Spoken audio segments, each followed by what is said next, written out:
כל אחד ואחת צריכים לדעת שישנו יום אחד בשנה, יום אחד בלבד, בו בורא עולם, מלך מלכי המלכים בכבודו ובעצמו, לא רק מבטיח להושיע את האדם, אלא נשבע בשם השם שביום הזה הוא יושיע ויזקיף את קומתו של האדם. זאת אומרת, כל מי שלא הולך זקוף, לדוגמה, בחורה שעדיין לא התחתנה והולכת עם הראש למטה, גם אם היא לא הולכת עם הראש למטה, אבל היא מרגישה עם הראש למטה והיא מתביישת וקשה לה, אנשים סובלים מחרדות, בעיות כספיות, שלום בית, כל העיכובים שרק יש ואנשים בגללם הולכים למטה, ישנו יום אחד בשנה, שזוהי השבת הקרובה, שבת פרשת שקלים, שבו בורא עולם נשבע כביכול להרים את הראש ולזקוף ולהושיע את כל אחד ואחת מעם ישראל.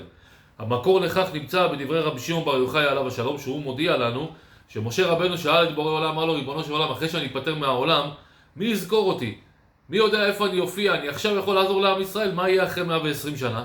אמר לו בורא עולם, חייך בלשון חז"ל זה שבועה. אני נשבע לך, אני אקרא לכם את הלשון של רבי שמעון בר יוחאי, שבכל שנה ושנה, כשקוראים אותה פרשת שקלים לפניי, אתה עומד שם באותה שעה וזוקף את ראשם. זאת אומרת, בורא עולם שולח את משה רבנו בשבת הזאת לזקוף את הראש ולהושיע בלשון שבועה את כל אחד ואחת ממה שחסר לו.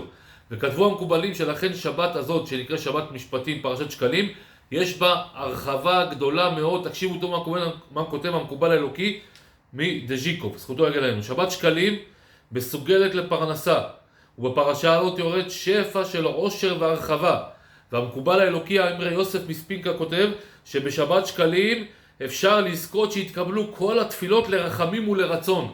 זאת אומרת, זאת שבת עצומה, נפלאה, גדולה מאוד, וגם ברוחניות, כותב בעל הדיידית הקדוש מווילודניק, זכותו יגן עלינו, שבשבת הזאת, פרשת משפטים, שבת שקלים, יש תיקון לכל העובדים והנידחים, כל מי שחטא בעבירות הכי חמורות, בשבת הזאת יש לכולם תיקון. לכן זו שבת אחת המיוחדות והגדולות בשנה, שיש בה הבטחה ושבועה של בורא עולם לישועה, ותיקון לבן אדם על הדברים הכי לא טובים שהוא עשה.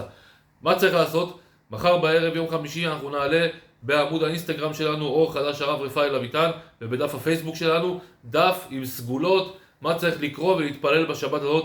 מי שלא נמצא בקבוצות וואטסאפ שלנו, או באינסטגרם, שיכנס לשם מחר בלילה, יום חמישי נשלח, תעשו את זה, תעבירו את זה, ואז תראו איך בעזרת השם יתברך, השם יתברך יושיע את כולנו.